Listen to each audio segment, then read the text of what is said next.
Do I have your permission just to share a quick story, my personal, how I got here and all that kind of good stuff? Donald Trump, about 2 years ago, let's see, April 1st, 2006, I was selectively laid off from my job. So I should say selectively outsourced 4 different times in my life. That's a nice way of saying I've been fired or laid off. And that was April 1st, 2006. A week later, I had a chance to talk to Donald Trump. I asked him a question, how he handled adversity and pressure, and although I found his answer interesting, the person after me asked Mr. Trump, what would he do if he lost all his money? And Trump said, I'm going to be rich. That's all there is to it. Next question. And 15,000 people in the audience, and I had a light bulb moment. I don't know if you've ever had a light bulb moment. And at that moment I said, you know what? I can go build relationships with the best of them. And I noticed there was a skill amongst the movers and shakers, the tops in their industry to the Forbes 400. They had that unique ability. And Harv Eker, who's also the second guy in the picture over there, he's the guy that wrote the Millionaire Mind book. And I was watching him give a speech, and there was thousands of people. I said, I want to be on his stage, making an impact, making a difference just like him. And fortunately, I put some things in motion, and my very first year as a speaker, I was able to get on his stage and make more money in an hour than some people make in an entire year. And I don't tell that to you to impress you, but to impress upon you what's possible. When I started on April 1st of 2006, I was really starting over financially. And what's amazing, back in 1992, Les Brown, the famous motivational speaker, I was actually in the financial services at the time. Barely had 2 nickels to rub together. I remember driving back, and I was listening to a tape about Les, talking about it's not over until you win, and go for your dreams. And I still remember I had tears coming down my eyes. And so I never quit, but I kept on going. And every time I got let go or outsourced or whatever, I came back stronger and stronger by leveraging the relationships that I had. And what's amazing about all this is in my very first year, we started the Speaker and Authors Networking Group. So we have some of the most famous authors and speakers in the world. And at my most recent event 2 months ago, believe it or not, Paula Abdul, of all people, she called to ask if she could come to our event. Tony Robbins, the famous motivational speaker, spoke at the event.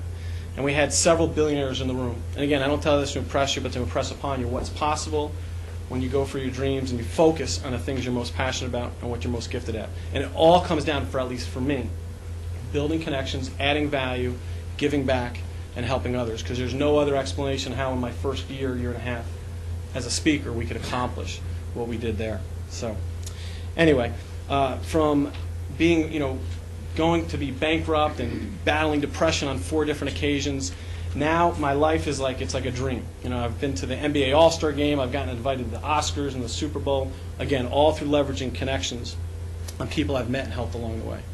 After I spoke to Donald Trump, and I had that light bulb moment, and I felt I could build relationships with anyone, I got a chance to speak to Larry King, and 60 seconds later he invited me to breakfast, and Sir Richard Branson, who's created more billion-dollar companies than anyone, he gave me his private email after about 20 seconds of meeting him, and he was flanked by 2 Secret Service officers on a dance floor with a band playing. All through the techniques I'm going to show you in the next few minutes. I'll show you how to connect with anyone, anytime, anywhere, so you can make a bigger difference. Now these are my 2 little nieces. I don't know if you can see them, Samantha and Brooke, but there's a little phone with Brooke there. So in the Benet family, we start them to teach how to connect at a very young age. I'll actually be going home and seeing them in the next 48 hours, so I'm real excited about that. All right. Who knows what IKT stands for? I've kind of already addressed it. I'll give you guys a CD, outside of Lena, who's heard me speak. Yeah, who said that? Okay, why don't you come on up? All right. You're married. Okay, you guys can sit there. Okay. So that's a CD that I did for 100 of the top speakers in the world on how they could do joint ventures and build relationships at the speed of light. All right. Oh, IKT. I'm sorry. I feel like I'm on speaker. It's I know that. Let me tell you why I said this. 5 years ago, I was at a seminar just like this one, and they were talking about, let me ask you this, how many of you have a permission-based way of people staying in touch with you, like a newsletter? So maybe 10% of the audience. Every single one of you, write this down. You need, absolutely, positively have some way of staying in touch with everyone that you come in contact with. At least that's your perfect client or prospect. Because at the end of the day, there's only some people that are interested in your product and service today as opposed to in the future. Okay? Anyway, I was at an event, and the guy was talking about building a permission-based newsletter. But that was the first speaker. The second speaker said, build a newsletter permission-based. I heard that the second time. The third speaker said the same thing, so I walked out of the room. I said, well, I already know that. It cost me millions of dollars because I didn't really take action on what I heard. So that's why I always use the IKT to leave it in there. Can you guys hear me in the back of the room? I don't know if I'm speaking loud enough. Yes? Okay. All right, here's the winning formula. You can write it down quick. I'm going to go through very fast. You use and apply this formula. I promise you, you can connect with the movers and shakers in your industry incredibly quickly. Number one, make a strong connection. I would encourage you to make a personal connection because all business comes down to personal relationships anyway. Number two, find out what's most important to someone. Number three, help them get it. Four, be a value creator or be a VC. Out here, there's a lot of venture capitalists. I'm going to suggest be a value creator for others. And fifth, systematic follow-up. All the money is in the follow-up. Okay? How often do you meet someone in this kind of room and you don't stay in touch with them, and down the road you wish you built a better relationship with them? Okay? All right. The other two things, you got to be action-oriented and decisive. I found master relationship builders, once they find someone and tap into that, they're going to follow with them very quickly, so they're very decisive. All right. I found out we don't have any video plugins, but here's the reason I have this up here. Les Lamont is a person that I met about 2 years ago. He helped me on my speech. I asked him if he wanted to come to LA and work on a speech with me. He said yes.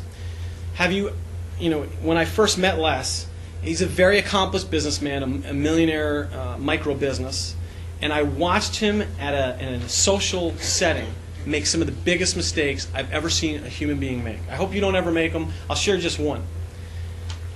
To one of the most successful info marketers in the world, the guy was having drinks at the bar, 10 o'clock on a Friday, and Les, he's very good at trade show signs and displays and all this other stuff. And he decided to pull out his brochure at the bar at 10 o'clock on a Friday night. Probably not the most appropriate thing to do. So I pulled Les aside because this guy was one of my top relationships. I said, Les, there's the right way to do things and there's a wrong way. Let me give you a couple pointers. Now what's interesting about this, Les changed up, took the formula and some of the tips I gave him, and within 24 hours, unbeknownst to me, he's been trying to tap into Hollywood for 10 years. Okay? The very next night at a party at a mansion in Beverly Hills, he met someone. You ever see those red carpet displays? The actors walk on right before? Yeah. So he got his very first large display sign in Hollywood. And within 48 hours after that, he ended up getting a second one, all through some of the simple little things that we taught him. So he went from someone who made a lot of mistakes very quickly. We showed him a simple formula. He was able to make some impressive results very quickly.